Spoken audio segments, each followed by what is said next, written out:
Stories turn songs into symphonies, events into memories, and lives into legends.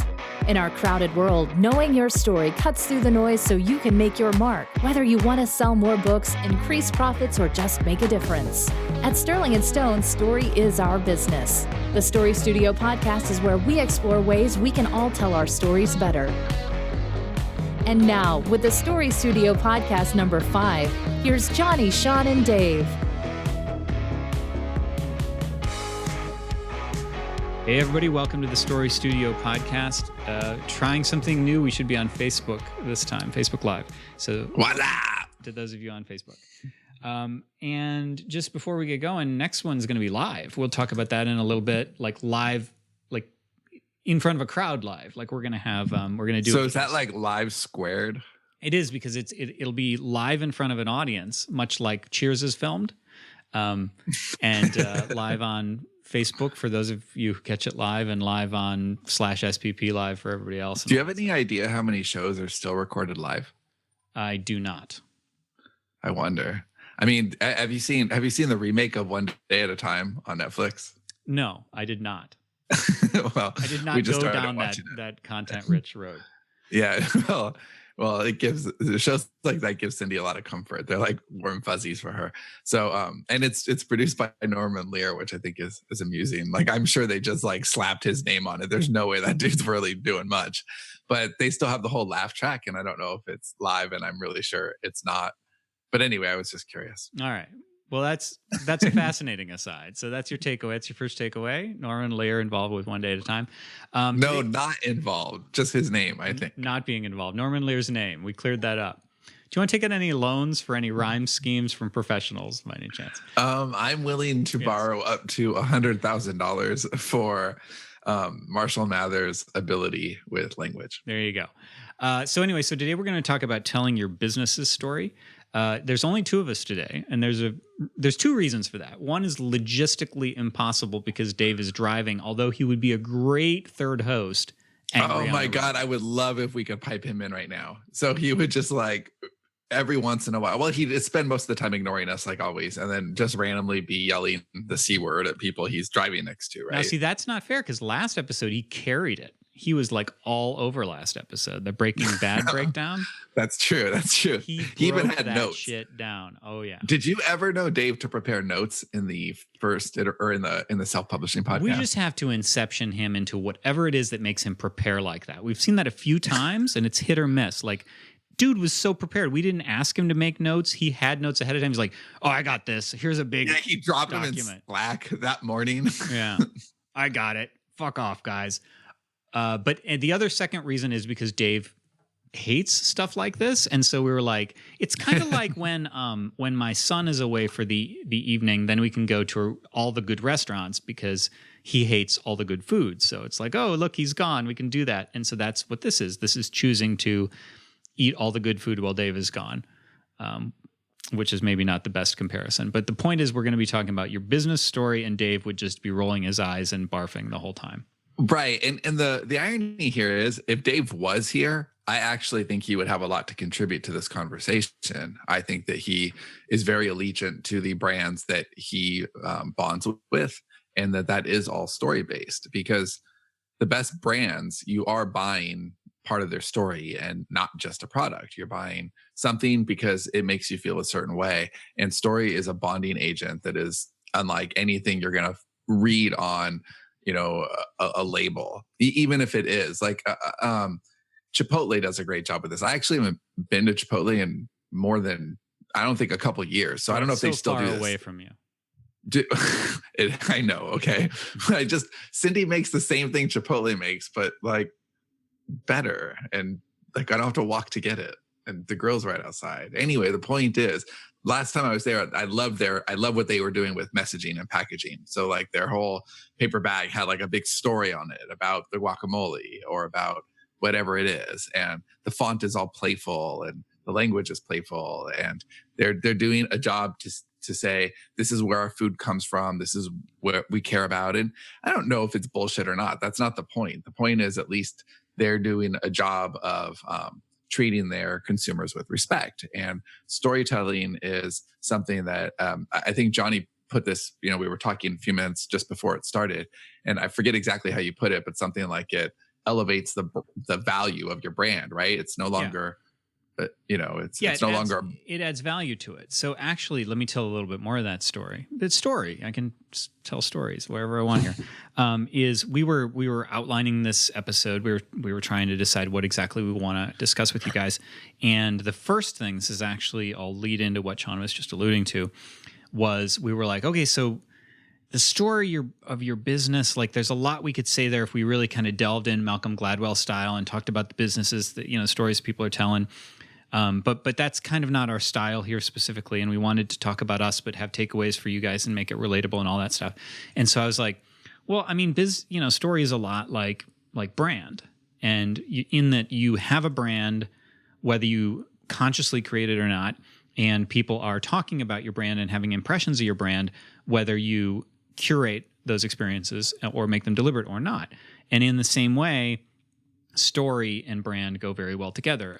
Chipotle's story is a large part of Chipotle's brand. And what I was saying that do you know how Chipotle got started? I do not. Okay. Well, randomly I do. I don't know if this proves the point or not. I know that it started by a chef who, really wanted like better ingredients, and he got funding and on and on. And I just happen to know that story. And I don't know why I know that story, but I do know that story. And I don't know the origins of most fast food companies. For some reason, I know Chipotle. They've made it. Yes. And proving the inverse point that I was just making is, have you heard about McNugget paste? Oh, yes. I've seen the images. They're amazing. I've heard that they don't do this anymore. And I don't want to disparage McDonald's. So according to the internet and there are YouTube things and stuff about the McNuggets are like made from a pink paste. And if you Google it, it's nasty, you guys. Right. So I know that story and compare that to Chipotle's. It's not a story that McDonald's really wants you to know, but guess what? We know it. So if you don't decide what stories that you're going to tell, they're going to tell stories about you anyway. And that's kind of the point. What I was saying about story and the value of a brand is that story has increasingly become part of brands. Like companies are becoming aware that they need to tell this story, and that it augments the value of your brand above the level of a commodity. So because Chipotle is telling that story, it gives consumers who are interested in Chipotle a reason to go, oh, like I resonate with the story of that company. I want to go with them. I want to go to Whole Foods because they've won me over with what they talk about with their business, or Trader Joe's, or whatever it is. Yeah, and it's something that you see. It's not just a trend. It is officially changing. Brands are putting a lot more attention into this. If you went into a coffee shop 20 years ago, you got your coffee, and then Starbucks changed that, and you got your more expensive coffee, and on and on. And now it's just part of our culture. But now you'll see that you're going into coffee shops and they have pictures of, the people who are picking the beans and where they come from. And there's a message about fair trade there. And that messaging is very much a part of a lot of different company stories. And there's been like Starbucks started the trend of like boutique coffee shops, and now there's like boutique coffee shops, like, right? And it's super organic and this and that. And I mean, I live in Austin. There's specialty hipster coffee shops, several of them in the city, with like big menus and all kinds of different things. And that's really cool. But it's story based. It's the people who go there are telling themselves a story. They're telling their friends a story. This is the kind of place that I identify with. And we all do that. We do that with the brands that we choose. If you look at like clothing brands, they all, tell a different story. Like Patagonia has been really good at this for years, right?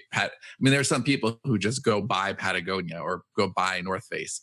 And I really started seeing this when I moved to cold weather climate for the first time. It's in California. In California, it's Canvas by Caton. It's Huntington Surf and Sport. Like, we have our local brands for sure that tell a story when you wear them. Patagonia, absolutely. So people identify with their things. I mean, you see the Apple PC thing is almost unreasonable, where people will draw their lines in the sand and make rather unreasonable statements. I make my unreasonable statements on one hand. Dave makes his unreasonable statements on the other hand. Him, saying that Apple is evil and terrible, and me ending up being an apologist. And that's all because it's not just the stories that these companies tell us, it's the stories that we tell ourselves on behalf of the companies, because we have self-identified and we want to justify our own story by saying that we like the story they're telling. Right. A good story brand, if you take part in it, enhances your own story. It's not that, I mean, you can get, there are fine lines on this. So you might decide that you want to buy coffee at Starbucks because you believe that they're doing fair trade or whatever. Whether or not these things are true or whitewashed is kind of beside the point, to a certain degree for this discussion. But you may do that just very kind of like, okay, well, I believe in that or something like that. It makes me feel good. But it's more powerful when the company's brand enhances your personal story by your association with it. So, or gives you an identity. So, for instance, Harley Davidson has a really strong brand that establishes, like, that's a lifestyle. You're a Harley person if you buy a Harley, and it's not the same if you buy like some Yamaha crotch rocket. It's just not. Like, you have to be Harley, and that's the sort of thing that adds to anybody who buys it. They're identifying. They're like, this makes me feel more of who I am. I identify with this culture. Well, right. And Harley was smart enough to understand that you can tell your story only so much. Your story truly has to come from your audience, your market. If you're an author, your story in large part comes from the stories you tell and what readers think and feel about you. You can think you're a certain kind of artist, but until the world sees you that way, it only matters a little bit what you think. Perception is reality in many cases. And so when you're wanting to decide what kind of brand you want to be, what kind of story you want to tell, you have to be intentional about it, because otherwise people are going to walk away with something that maybe you're not intending them to walk away from. I had a point, and I don't remember where I was. Well, I can pick up a little bit on this, because the idea of story adding value to something that might otherwise be a commodity is like, I have a story that I told once in a blog post in another lifetime that I think illustrates this point really well. Is when I was in Switzerland once. I spent 4 months abroad, and I kind of got souvenirs for people every once in a while, and I got a Swiss watch for my wife, and I think the battery died eventually, and it was Swiss, so she couldn't get it open. So there's no happy ending to the story. But the point is that while that watch was working, she was wearing this Swiss watch, and the fact that I had a story of traveling to Switzerland and going to, it was like this little watch shop and buying off the counter from a Swiss man who, if I remember right, I was asking him how you said corkscrew or bottle opener or something like that, and the dude then told me the word, and then he had a pocket knife with one on it, a corkscrew, and he gave it to me, and he's like, "Here, this is a gift." And so adding those elements of story to what would otherwise just be an inanimate hunk of timekeeping metal enhanced the value of this watch that she carried around. And so it isn't that it cost $150 or whatever it was. The watch itself would have been pointless and not of any value if she had found it in a place here, even if it's the exact same watch. It's a story that adds value to that for her. Yeah, where I was going with Harley is that I think this is a trend that we're seeing a lot more companies and business, and especially in the entrepreneurial space where they have less people to answer to and they're just kind of, rolling with it. It is less intentional, or I'm sorry, more intentional, where before brands would make their story about them. This is our story. This is why we're awesome. This is why we're solving your problems. This is why you should love us, all of that. And that's not really the case. It really should be, what is your community saying about you? And why Harley was so winning, is because they were giving that freedom to their dealerships, and they were saying, build community, it wasn't corporate telling the whole entire world how awesome Harley Davidson was. It was them allowing their small little branches to have all the autonomy and to throw celebrations and to really get to know their community and, to run, local little festivals and races and things like that. And that made a difference. That allowed the culture to be, transplanted all around the world. And that's amazing. That's great brand work. But it's saying, here's the story that we want to tell, and we're going to empower our, bottom or our second run people to do that. And then our community will take care of the rest. Yeah, I think that especially in the internet age, it's easier than ever. It's harder than ever to be opaque, if that makes any sense. So as a business, it used to be that you could kind of tell whatever you wanted and people wouldn't really know. Not that, that's not a blank check to lie, but that it was the truth. Now it's a little harder and people are a little more skeptical. And for that reason, if you don't tell the story, people are going to know your story. And so we've tried to build everything that we do. And interestingly, Sean, and I know that I did specifically beforehand on transparency. Like I always just tried to be really transparent. Back in the olden days when I was just a blogger, I needed to buy a new washer because it died. And so I did a sale to my email list and told them, I need to buy a new washer. That's why I'm having this sale. So you can kind of blow smoke up people's asses or you can be really, really transparent. And people appreciate the honesty. And that's something that we've built a lot of Sterling and Stone on. The reason that people, I feel in our community, this is what we hear, that they enjoy being part of this thing that we do is because they feel like they're on the journey with us. So as we tell our story, we started, if you go all the way back to Self-Publishing Podcast number 1, almost 6 years ago now, that we were all novices. Sean and Dave had published a few books. I hadn't published any, and they got to watch us go on this journey and then do their own thing along the way. And all the way we were transparent. We were like, look, we're just sitting down next to you telling you what's going on with us. And that's something that people connected with. Whereas if we had just been really like, here's some self-publishing advice, it wouldn't have been the same thing at all. Right. And there were a lot of shows like that. There are a lot of shows like that. And really that's why we had to make the transition from Self-Publishing Podcast to the show that we're doing now, is because it became harder and harder to tell our story. And then that made it harder and harder to be transparent. And that made it harder and harder to bond. Can you go into that a little? When you say it became harder to tell our story, can you describe why? Well, yeah. So we had built the frame of the Self-Publishing Podcast, and this is what we're doing, and we're going to share our nuts and bolts knowledge of the podcast. But that didn't really, like Johnny said, we were novices when we started out. That was 90% of what all of us were doing at the time. I had a little bit of work I was still dabbling with. Johnny had a little bit of work that he was still dabbling with.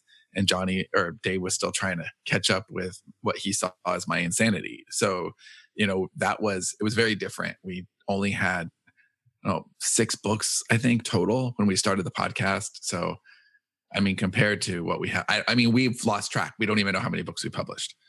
Over 100. That's all we know.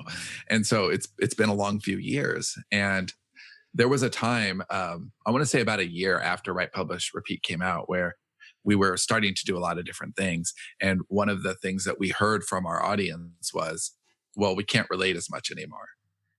At first it was just 3 guys and, you were on the same journey with us. And now in the last 2 years, you published all these books and we're still working on our first or our second or our third.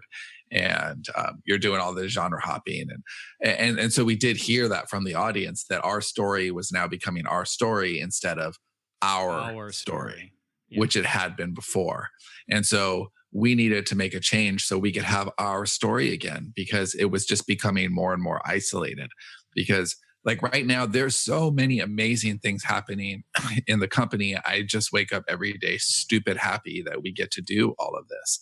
And we're building these really incredible fiction lines. And I think we'll have a lot to say about that all year long. But in harmony with that, we're building kind of a one-of-a-kind publishing product. And then in tandem with that, we're also developing software that right now has like a half dozen open doors and could take us in some very interesting places with some very interesting relationships that I think a lot of people, our core listener for this show now, would be really interested in. There's really good story stuff there. There's really good, just kind of like world nudging stuff there, but it doesn't fit within the narrow and growing narrow all the time, more narrow walls of the self-publishing, lattice around us. Besides, I'm bristling more and more as time goes on at the word indie or the word self. It really is publishing. I don't think there's anything self-publishing about what Sterling and Stone is doing in 2018 at this point. We have professional editors, professional cover designers. We have a staff. We have 30 people orbiting the company. There's just nothing indie about that. Really, we're a very small press, but we are publishers through and through. And self-publishing podcasts just seemed like something that not only had we outgrown, but because of the nature of the distance between what it was and what it could be, we were no longer able to look our audience in the eye and just tell a fun, riveting story that held their attention from week to week. And we owe our audience more than that. We owe ourselves more than that. If we're not confident in our story, if we're not having fun telling it, then we can't expect anybody to stay around the campfire. Right. So if you are a one-person shop and you're listening to Sean talk about the fact that we don't feel like indies anymore, and you're thinking, well, I don't know that I can relate to you guys, that's a story you're telling yourself. I mean, there are certain realities that are true that, we do have a staff and a lot of people don't have a staff. But that said, if you approach your career, whether it be as a writer or an artist or anybody listening to this who's doing something, and you approach it as it's just kind of like, oh, it's just something I'm doing. Well, how's that business of yours going? Well, better than dead, No, that's the story you're telling. If you act unprofessional because you feel that you are telling yourself the story that you are an unprofessional or you are not a professional, that's where you're going to go. You need to make, and this is a little bit of a tangent. I think it's really relevant, is you need to decide that your story is worth telling. So sometimes people will watch a movie or read a book or watch a TV show and they'll say, oh, well, why does this one amazing thing, why do these amazing things keep happening to this one person? Oh, it's amazing. And then the answer is, well, because we wouldn't tell the story of the person who just sat around all day. Like, why? That's the reason we're telling this story, because it's a worthwhile story. So for a long time, Sterling and Stone, even before we were really kind of officially Sterling and Stone, we were accidentally telling our story. We were the guy who was just sitting around, and we were publishing books, and I think we had interesting things to say, but we weren't deliberately telling the story. And so we swung back and forth. We weren't focused. We made progress in a lot of ways, but not as nearly as well as we could until just, I want to say, a year ago, we started focusing on something that we talked about in this. I mentioned we have the private stone table thing that we do, and there's a podcast in there called Family Business where we talk about the nuts and bolts of our business. And so we talked in there about what's called the hedgehog concept. And what that refers to is it from Traction or Good to Great? I don't remember. It's from Good to Great, yeah. Jim Collins. From Jim Collins' book, Good to Great. The hedgehog concept is, what are you about? It's the, if you've heard of the 6-word intro, is it 6? I guess it's 6. Yeah, it's 6-word intro. And actually I would say that is it wasn't the genesis. We were already having a lot of these conversations, and we were already, we were definitely behaving as visionary articulator, and we were definitely narrowing our scope. This was already post Blinds in Manila. We were hacking through the forest and getting rid of all those weeds, but we hadn't stumbled on this. And then we had dinner with James Ton, and he challenged us. He said, what's your 6-word intro? And we kind of looked at each other like, okay, I don't know that I can describe what I do in 6 words. As a matter of fact, our company is way too complicated to get it down to 6 words. And I used to complain about this to Sean, and we didn't really have an answer. And I would say, people ask me what I do, and I don't know what to tell them. Well, we have a podcast, we do an event, we write nonfiction books, we write fiction. It was really, really hard. But then when I heard the hedgehog concept, it like reinforced that idea for me. And anyway, Sterling and Stone's 6-word intro, and this is also our hedgehog concept. The one thing all of the company is about is we make stories and smarter artists, which means that we do 2 things.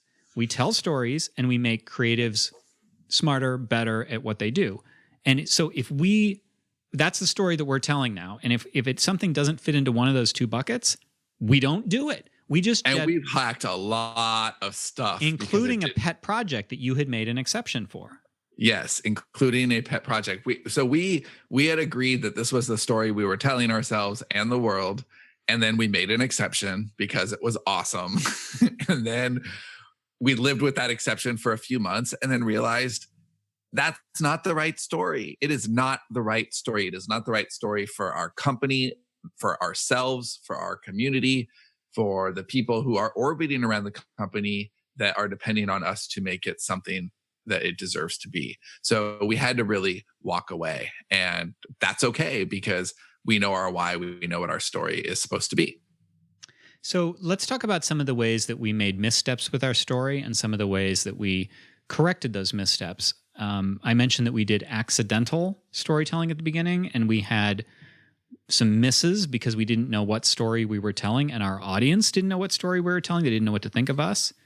So do you want to give us some of our hits or misses? Well, yeah, I think what we have here is like the difference in maturity. I think we've always been we've always told our story. We haven't always been intentional about our story. So that's the difference between somebody just walking in and blah blah blah blah blah blah blah blah, and you're just kind of watching them because okay, this is kind of interesting. They've got verbal diarrhea. I'll hang around. But did you watch The Marvelous Mrs. Maisel? No, but it's next on my list after Shameless. Okay, this isn't much of a spoiler at all, but I mean, you could just see it coming. You'll know this arc when you see it. But she's a natural, right? She's so good on the stage. She just gets on and she can make you laugh and tell a story. And it's a little like my friend Lori, who she's been a speaker many, many times. She's never prepared. She goes out on stage and just wings it and has a way of just bringing it all back, even though she circle talks and she's very good at just, like improvising. So Mrs. Maisel is very good at improvising. And then all of a sudden she gets on stage and just bombs because she didn't prepare. Like all of a sudden she's in a different circumstance where she can't improvise anymore. That doesn't work anymore. She's outgrown that. She's on a different stage now. And I think that's what happened to us in the beginning. We were just really good at being ourselves and telling our story each week. And there was something really engaging about that. But as soon as we got to a point where there was all of a sudden this sense of responsibility that we didn't realize we had for a long time, we were just kind of doing our thing. And then we realized that people were really crafting their careers and making a lot of decisions based on things that we were saying and doing. And that changed the weight of the storytelling for us. Internally, we realized that we had a much bigger responsibility and that we had to be much more intentional about the story that we are telling. And it was really exciting in the early days. I think one of the big hits that we had as far as telling the right story and letting the community tell it for us was with our Fiction Unboxed campaign. And that came after, I would say two of these together, actually. The first one was Write, Publish, Repeat. So we had the podcast for, going on 2 years, but we were off topic all the time, real rambly. And we decided, okay, we're going to kind of distill what we do into our book. And for some people, that was too much. It was still too much of our story. But that was what we knew how to do at that time. We made it very personal. This is how we run our business. But that was almost deliberate. We put personality into that book rather than just saying, okay, here's a bland color in the numbers. Because that's just not us. And it's not sustainable. We know we can't hang on to that. We have to be able to be ourselves week in and week out. So at the end of Write, Publish, Repeat, we promised people a productivity book. And we didn't really want to write that book. We just finished writing a nonfiction book. The PS here is that we actually wanted to include a productivity section in Write, Publish, Repeat. It was a bit of a kitchen sink book. It was like, who knows a bunch of shit? Let's throw it all in. But the book became so big that we were it was a 50,000 word outline, and the book itself is like 120 something. No, I think it's closer to 150. So it was so big that we were like, well, I'm not going to go into productivity now. So we were like, we'll get to that in the next book. That was the answer. That's the reason we promised it. And then so we didn't really want to do a next book. And we decided, hey, people don't really want to know what our routine is. They want to see us create stories. How do you write better stories faster? And we did the Fiction Unbox campaign. And that was the first time that we saw our audience just like show up. Like we barely had a list. We it was a did the Kickstarter math campaign, and we decided how much we needed, and I don't remember what it was. I want to say around 60,000 for us to take a month off and really work. No, we did the math and said the minimum we can do is 19 grand. 19, okay. It was 20,000. The minimum we can afford to do this for is $20,000. Let's ask for 19 because that sounds so much less than 20, and see what happens. We funded in 11 hours and ended up closing out at 64. My there was memory another was pretty far off on that. Good thing you're prepared. There was another interesting thing about story here. Do you remember this? There was a contingent of our audience who was rather offended that we were even running this Kickstarter, that we were running it, that we were talking about it. And that made us like look alive too and realize, okay, well, we're not speaking to one audience, we're speaking to a couple, and we need to be really intentional about who we are speaking to and kind of shut this other group out, because there really was a group that we had done the podcast every week for free for a couple of years.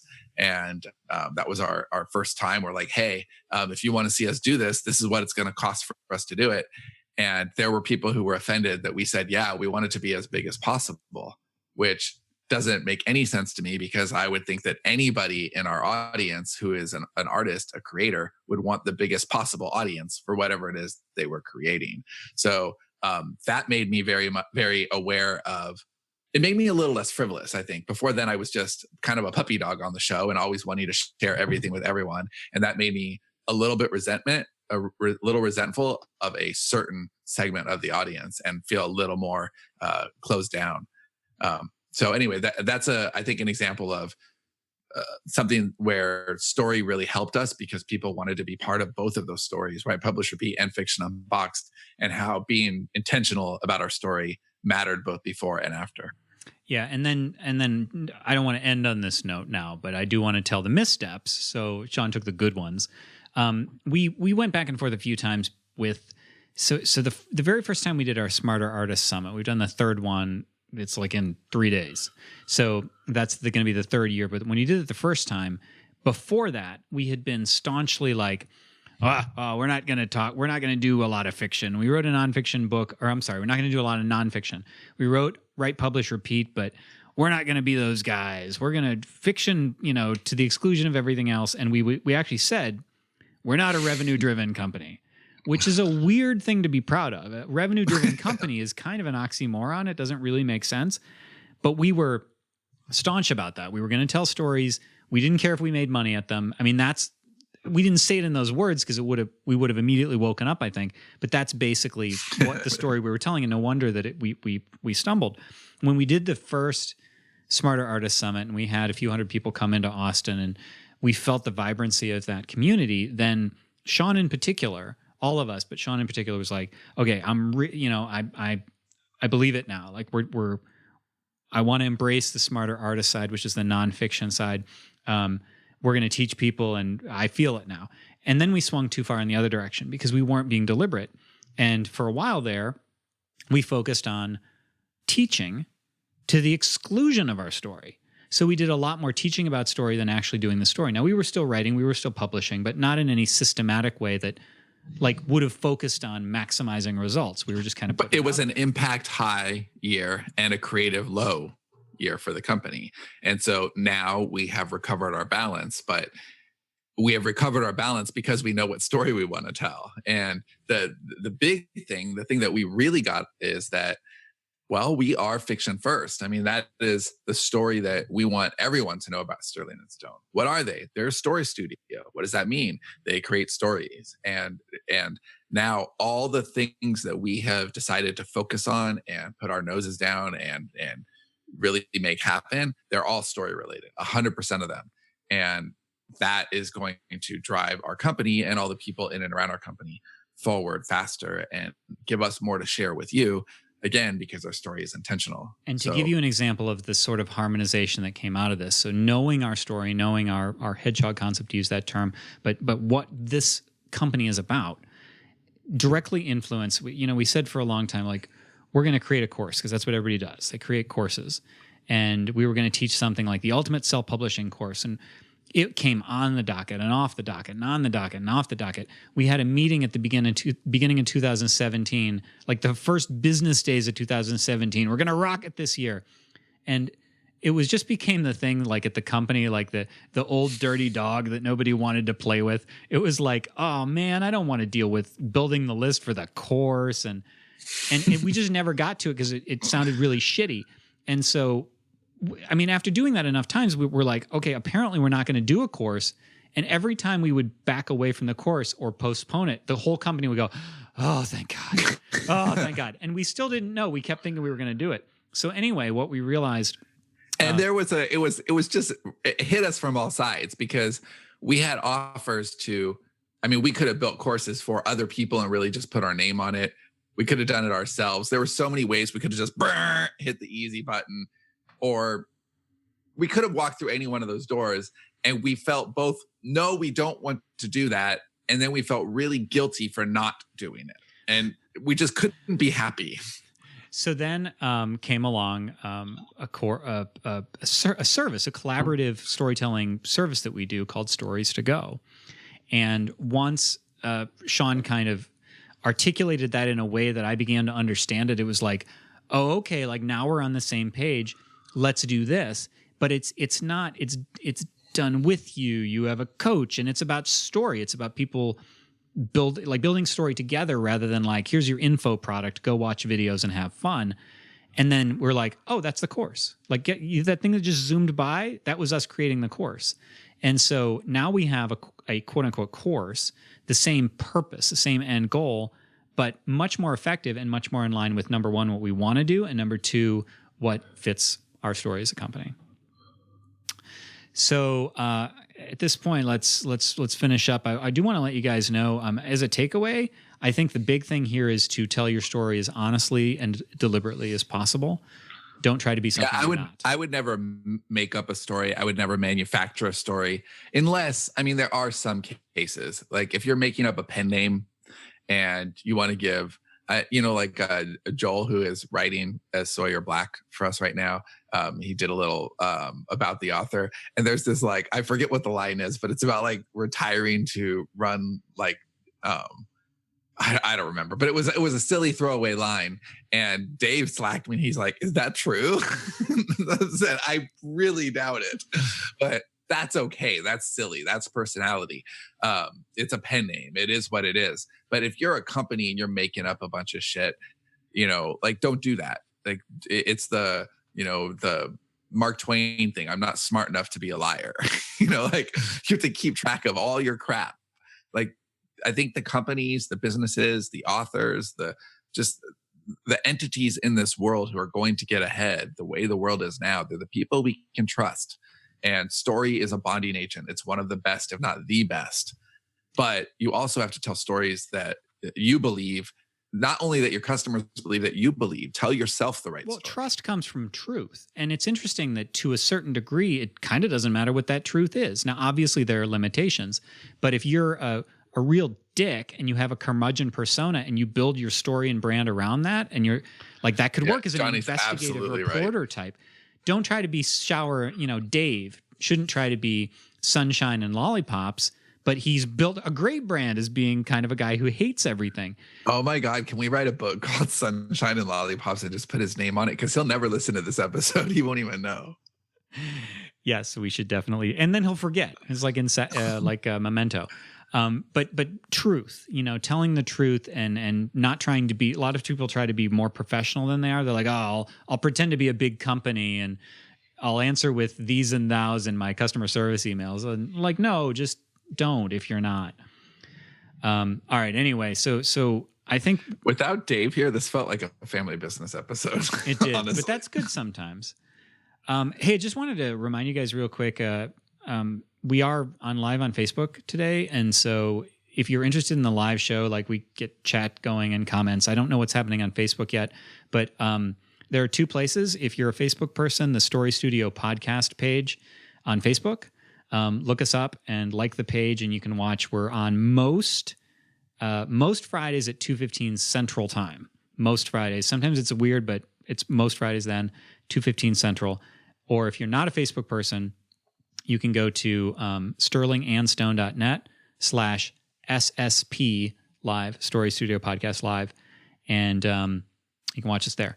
So the next episode that we're going to do, guys, we're going to be at the, it's going to be our first live show, as I mentioned at the beginning. We're going to be at the Smarter Artist Summit with, I don't know, 100 or so people in the room. I don't know how many people are going to show up for that first night.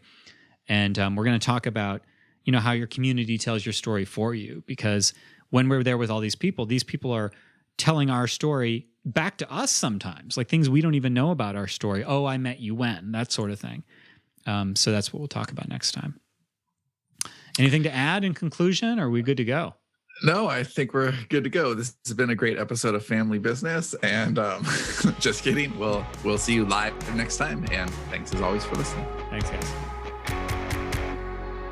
Thanks for listening to this episode of the Story Studio Podcast. Are you wondering what the ever-growing demand for superb storytelling skills means for your future? Check out our latest interview as Johnny and Sean dive deep into that question in Storytelling is the Future, How to Build on Your Self-Publishing Success. Download the interview from the info box or show notes in YouTube, or head over to sterlingandstone.net/future.